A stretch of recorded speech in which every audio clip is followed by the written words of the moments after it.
As a public service, I'm going to tell you how to keep your green bin from getting really gross. This is my green bin, and it has been in use throughout this past summer.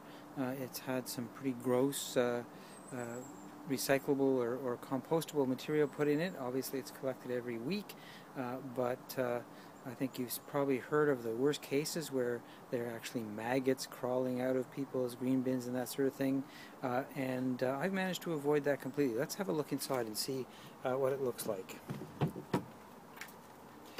You can see this is clean as can be. Clean as can be.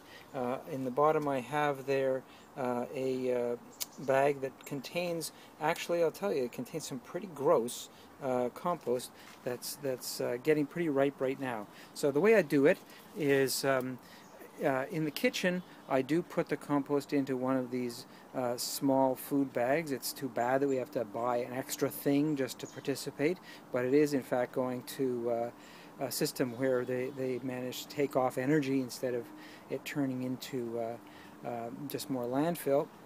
So I put things in there and leave them under the sink until things are looking a little too gross, and then if I can manage to keep them from getting too drippy, I'll just put them in as they are in the bag.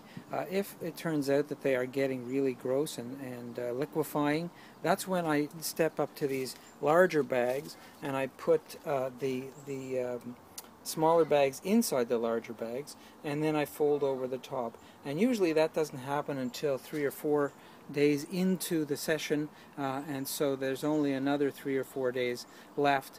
So even if it's out in the sun, I'm able, on a warm day, I'm able to keep the top folded. The top of the green bin is locked, and I've only twice in the last year had to clean out this green bin because it was getting pretty gross, and all I did in those days was to dump in some hot water and soap, take an old broom out of the garage and slop it around, and then rinse it out. And it had only been in there for a short time, and so it really was very easy to clean right back to a level that you feel is pretty pristine.